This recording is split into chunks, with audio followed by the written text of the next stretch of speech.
bem, gente, voltamos ao nosso bate-papo com o Geraldo Câmara de hoje. Que entrevista boa a primeira, não foi, gente? Muito boa. E agora nós vamos para uma segunda entrevista que você vai gostar. Tenho certeza de que vai, porque todas as vezes que ele aparece no meu programa, ele dá show, mas dá show mesmo, porque ele é muito objetivo nas coisas, muito consciencioso do que fala, do que faz. Eu estou falando de um cara que conseguiu fazer o ajuste fiscal desse estado, e eu falo demais nisso, que eu acho que todo alagoano tem que tirar o chapéu para ele. Junto com o apoio que o governador deu, vem fazendo um trabalho magnífico no nosso estado. E veio lá do meu, eu acho que é dele também, lá do Rio de Janeiro. Jorge Santoro, o secretário de Estado da Fazenda. Tudo bom, Jorge? Como bem, vai, Geraldo? Você? Satisfação estar aqui participando do seu programa de novo e poder bater um papo aqui, trocar umas ideias sempre bem legais, e a gente desenvolve os temas de maneira bem divertida. O prazer é meu. Ainda bem, eu gostei do bem divertida, porque realmente fica, né? Fica. A gente fica nessa informalidade, aí deixa ele lá também, diz, opa, me traz meu whiskinho. Não, 9 horas da manhã não traz o whiskinho, não. Mas traz um bom café. Café, um bom cafezinho. Não é? Um bom café. Jorge, eu vou fazer uma pergunta a você que eu gostei de ter feito ao meu primeiro convidado. Aí eu vou fazer a você, tá? Quem foi Jorge Menino? Menino? Menino. Vamos começar. Vamos lá pro Rio de Janeiro. Vamos lá. Sou filho de 2 imigrantes italianos. Que vieram após a Segunda Guerra Mundial. Perfeito. Né? Minha mãe era dona de casa, costurava. Meu pai era jornaleiro, né? Lidou no movimento sindical lá no Rio de Janeiro. Olha. Dos jornaleiros, diferente. Abrigou presos políticos, Geraldo, uma coisa diferente na época da ditadura. Poxa! Escondia na banca dele de jornal. Que beleza! E tem um passado de muita luta, né? É verdade. Veio de um país devastado pela guerra, conseguiu criar 3 filhos, né? Eu e mais 2 irmãs, eu sou o caçula da família, todos formados, todos com família. Acho que é uma satisfação para ele. Ele faleceu, ele teve câncer, e minha mãe tá lá viva, tá bem, graças a Deus. E orgulhosa. Orgulhosa, aquela mãezona italiana tradicional, né? Eu faço ideia, que coisa gostosa deve ser verdade. Isso. Quando você chega lá de volta assim, olha, vim visitar. Como é que é aquela coisa da mesa italiana, hein? Farta, ela faz a própria massa, próprio molho do macarrão.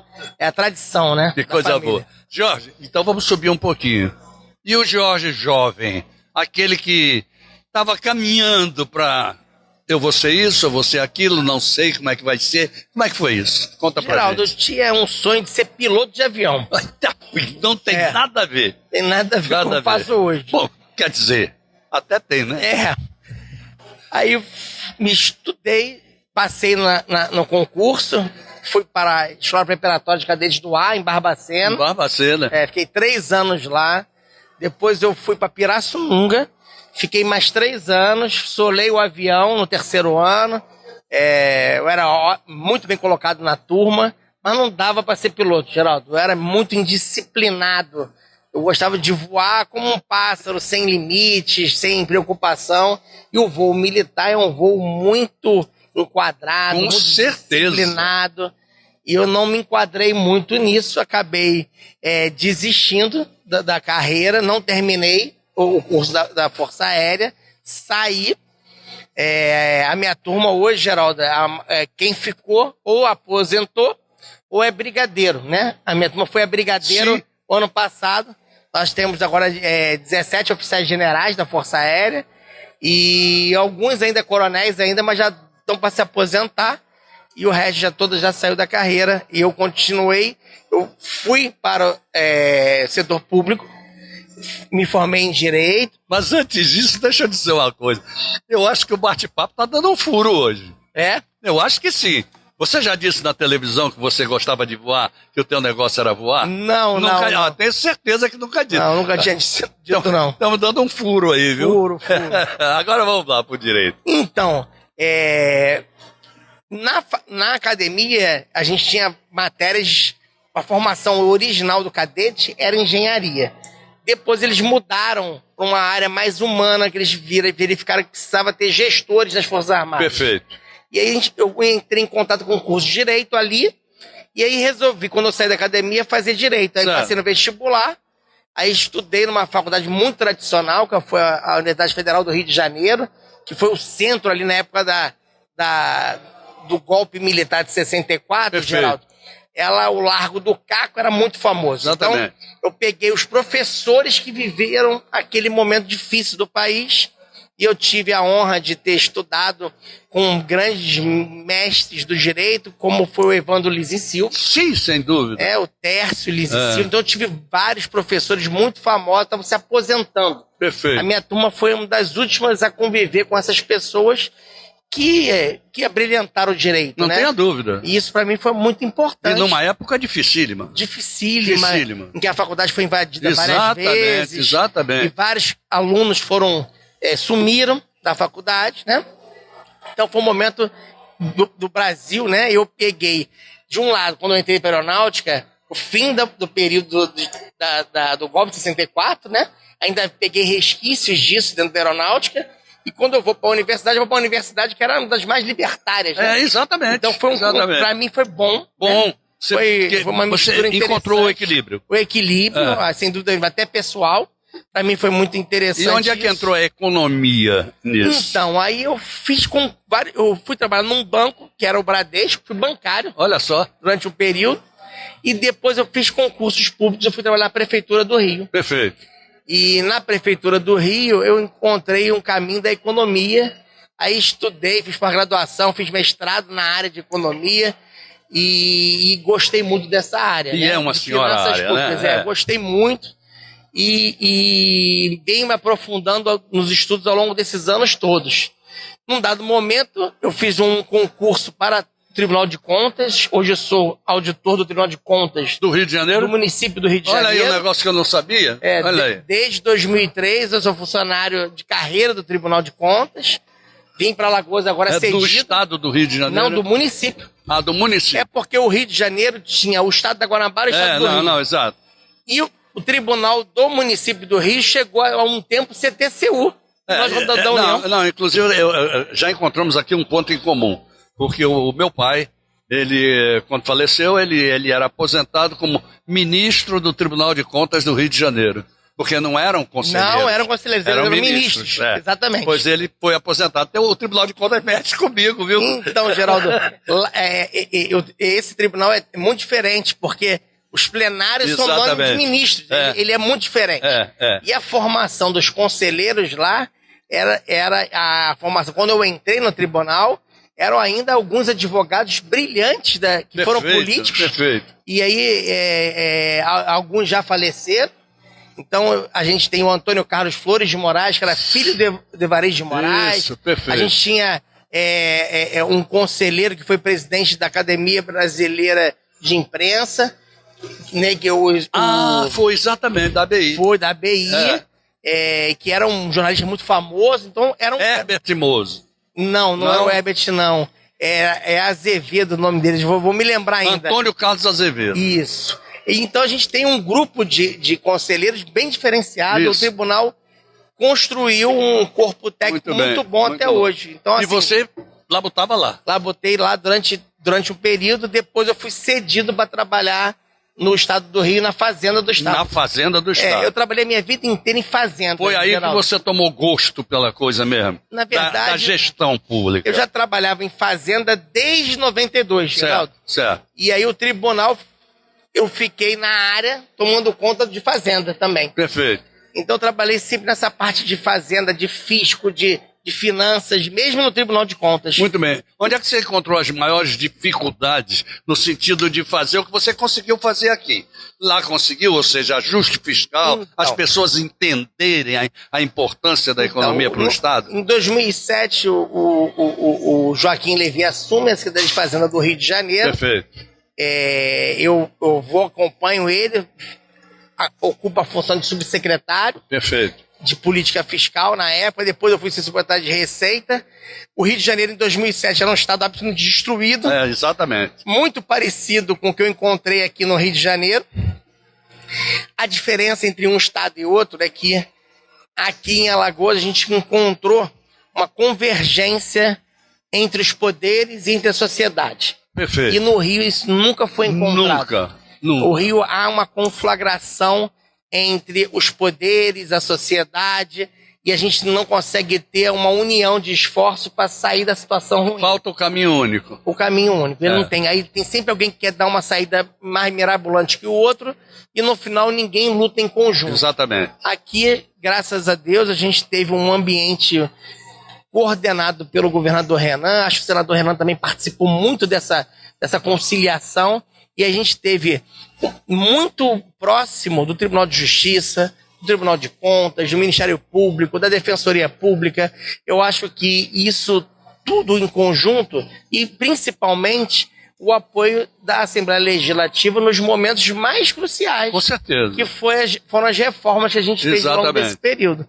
Não é fácil, Geraldo, aprovar mudanças que prejudicam algumas pessoas, algumas empresas, e há muita dificuldade em compreender essas mudanças naquele momento que são feitas, né? E você ainda deve ter entrado por um outro problema, que foi o forasteiro. O forasteiro. Não tem? Na verdade, Geraldo, quando eu cheguei aqui, havia uma máxima aqui, né? Acho que um secretário de Fazenda do passado era carioca. Isso. E foi no período dele que faliu o Estado, né? Exatamente. E aí chegou um carioca novo, forasteiro. E que veio da Fazenda. Exatamente. Então a última experiência era muito negativa, né? Verdade. Então, mas eu fui recebido com muito carinho aqui pelos alagoanos. Com certeza. E eu me senti muito acolhido, né? O que você acha que foi o ponto fundamental para o início do sucesso dessa administração que chega agora ao final? Então, desde lá, quando você chegou, qual foi o fundamental? O fundamental, Geraldo, é ter um foco, saber o que estava fazendo e ter o apoio político. O apoio político. Sem o apoio político, você não consegue fazer nada. Eu só falo para todas as pessoas que me perguntam isso, Brasil afora, não dá para você implementar reformas sem dialogar, não só com a classe política, Geraldo, mas também com os empresários, com a sociedade. Que é política. Exato. Conversar, tentar encontrar um caminho. Claro. Não dá para eu impor um caminho. Algum momento, talvez, você tenha que ser um pouco mais duro, mas, ao mesmo tempo, você tem que tentar demonstrar o caminho. Também deve ter sido muito importante para você ter encontrado um governador jovem que queria isso. Queria também esse tipo de apoio, e ele foi buscar esse tipo de apoio para poder lhe apoiar. Sem dúvida nenhuma. Não é verdade? Isso aconteceu no início, no primeiro ano. Havia uma incompreensão que estava sendo feita. Eu participei de várias conversas, as pessoas não estavam entendendo. Várias conversas me faz pensar. Você me dá um tempinho? Claro. Eu posso ir até ali os comerciais? Vamos. E voltar já? Claro. Volto nas várias conversas. Vamos. Ok? Eu estou conversando aqui com meu querido amigo Jorge Santoro, que é secretário de Estado da Fazenda. Mas vamos até os nossos comerciais. Lembrando a vocês do nosso querido Sebrae. Faz parte do desenvolvimento econômico desse Estado. E como faz? Principalmente porque está com o pequeno empreendedor. E o pequeno empreendedor, depois eu vou perguntar ao Jorge, é ou não é uma força nesse Estado, talvez até nesse país? Vamos lá, voltamos já.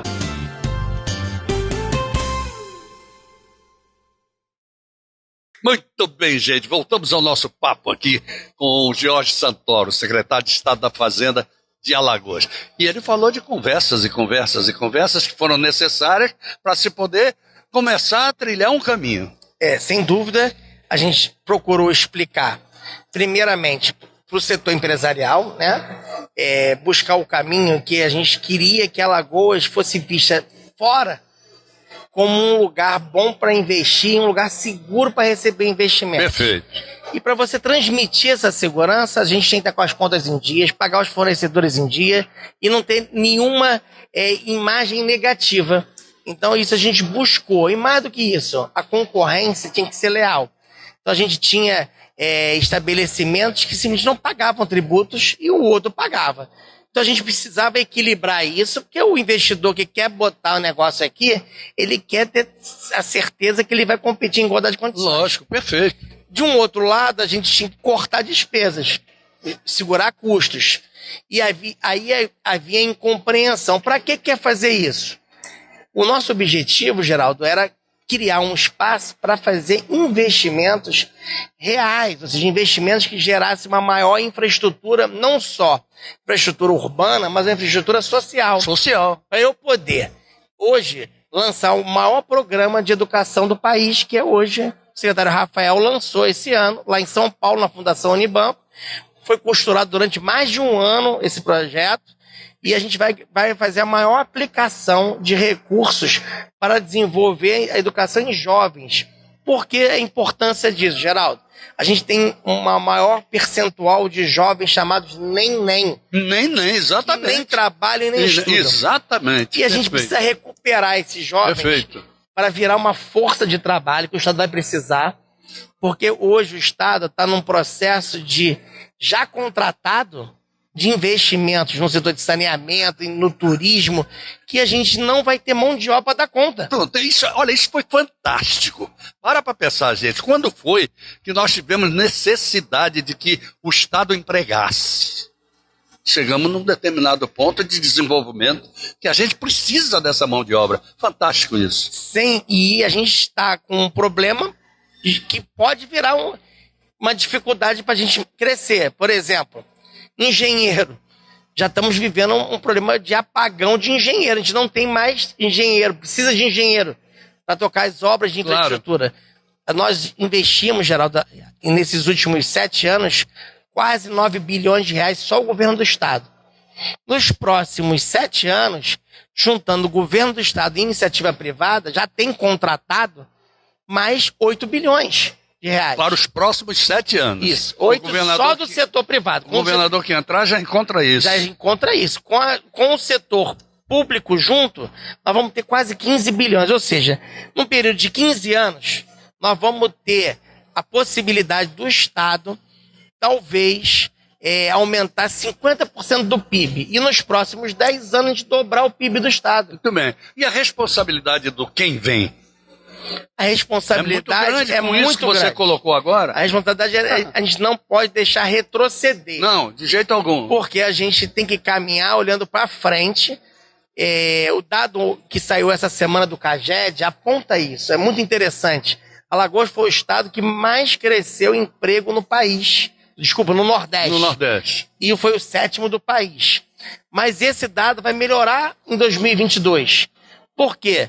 Vai abrir vários hotéis que estão em construção. Isso, exatamente. Nós temos aí 15 hotéis em construção. Um hotel desse emprega no mínimo 200 pessoas. Exatamente. Fora isso, começam as obras mais intensas do saneamento. Perfeito. Só você ter uma ideia, só aqui em Maceió, a BRK, direta ou indiretamente, contratou 3 mil pessoas.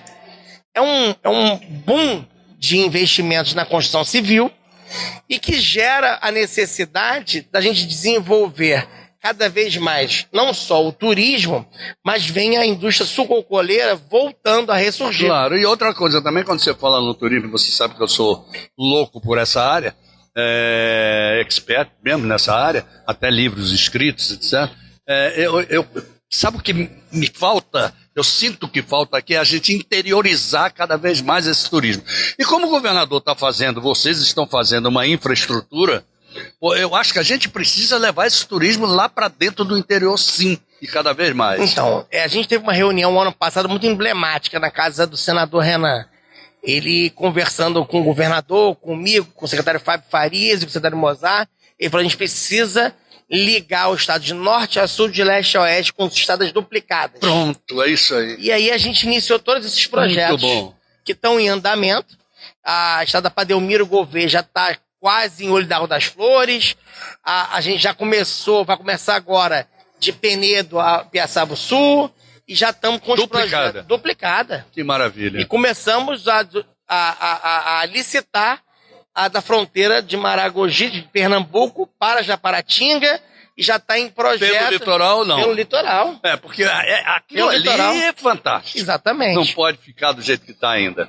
E além desses equipamentos, nós estamos colocando os hospitais nas regiões que o turismo precisa ter um hospital. Um cara que vai se acidentar em Maragogi tinha que vir para Maceió. Me permite abrir um parênteses, meu irmão. Eu digo sempre o seguinte: a visão do governador, de quem faz esse governo, em relação a hospitais, em relação à saúde, foi tão fantástica e que ninguém imaginava que ia acontecer uma pandemia, que nós fomos altamente beneficiados por isso. Sem dúvida nenhuma. Não é?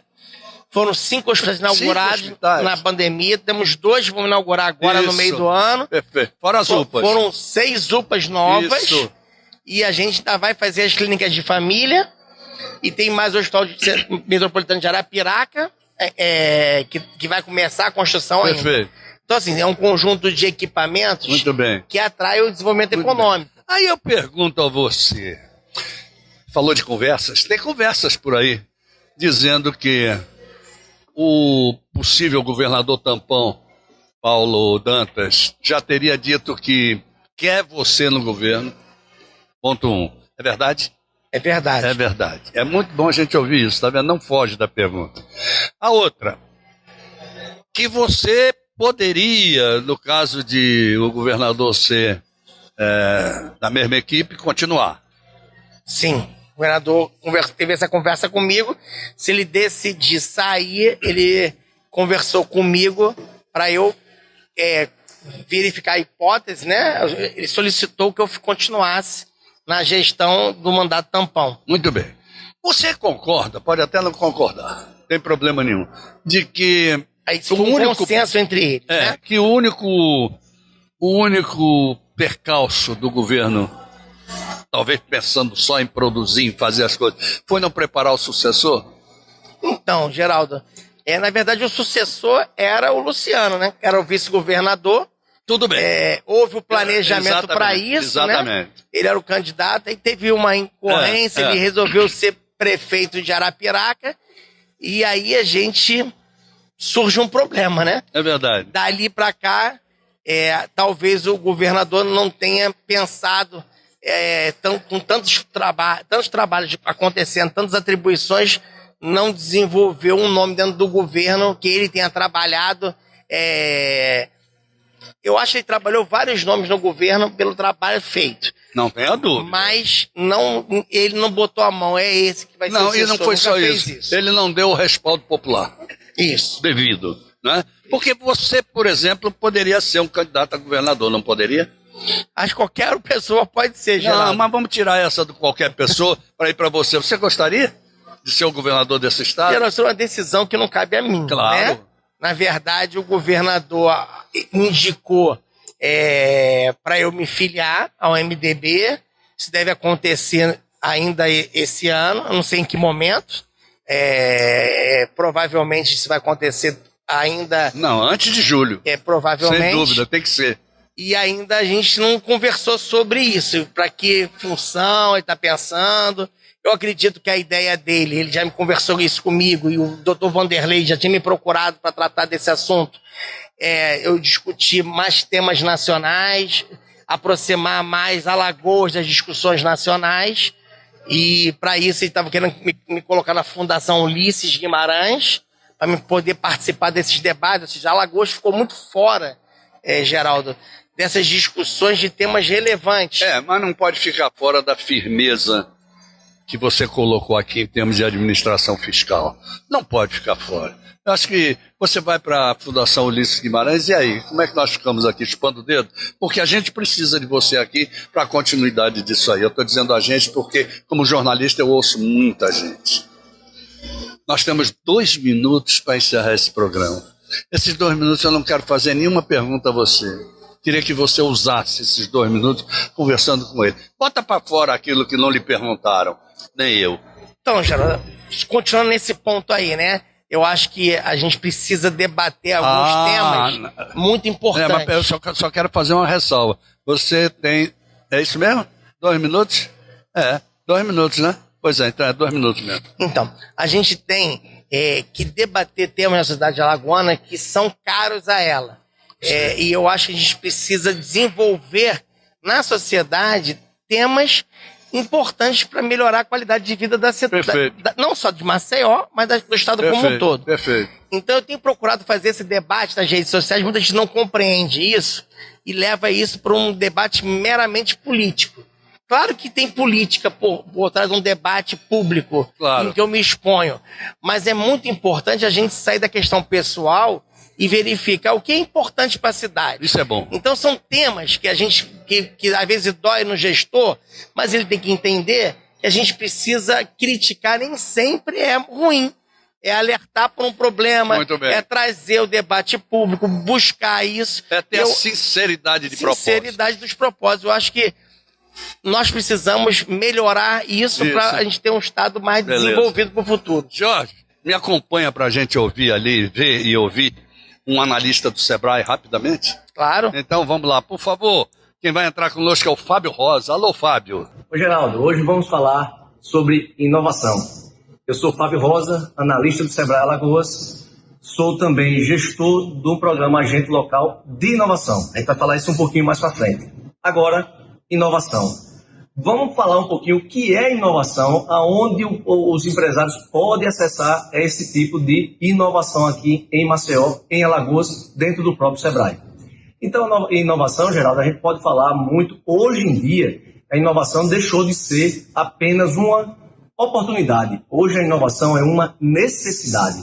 A gente tem que falar de inovação hoje para todo tipo de porte de empresa. Seja ele o MEI, que tem apenas um funcionário, seja ele a ME, ou seja a EPP, que é o nosso público-alvo aqui dentro do Sebrae.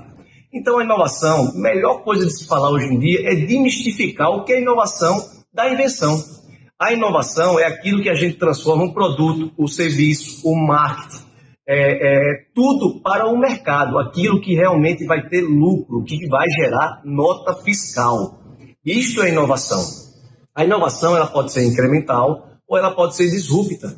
A incremental, na verdade, é aquilo que já existe no mercado e a gente vai aprimorar ela com a competitividade dentro do seu produto, serviço ou marketing.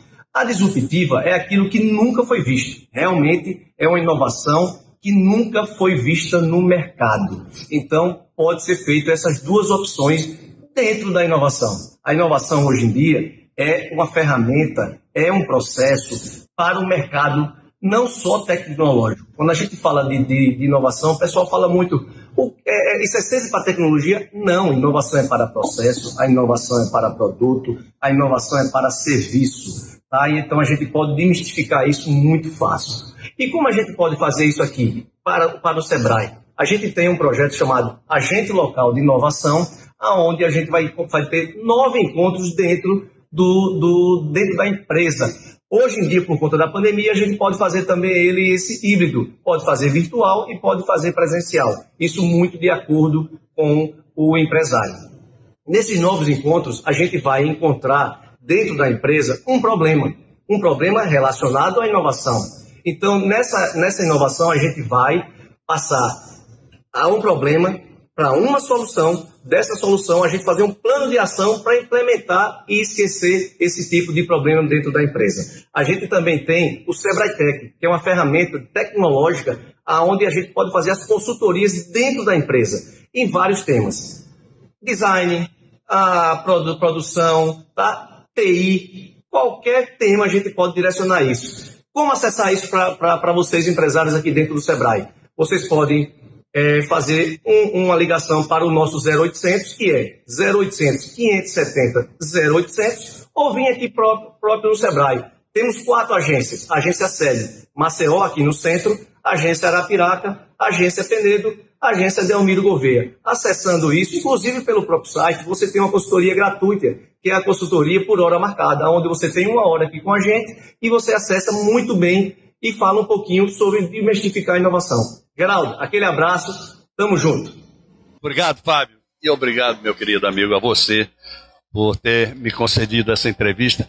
Eu acho que a gente colocou aqui algumas coisas que o público não sabia. É preciso colocar o outro lado, até para que as pessoas não... Não, aquele deve ser duro, porque ele só trabalha com finanças. É uma pessoa que não tem sensibilidade, tem todas. Muito obrigado por ter vindo. Obrigado pela oportunidade de poder expor, debater. E o Sebrae, que faz esse trabalho maravilhoso com a pequena empresa, nós temos 90% das empresas de Alagoas são pequenas empresas. Muito obrigado a vocês também que estiveram conosco até agora. Até sábado, se Deus quiser, com mais um bate-papo com o Geraldo Câmara. Ele mandou dizer que quer, viu, gente? Então...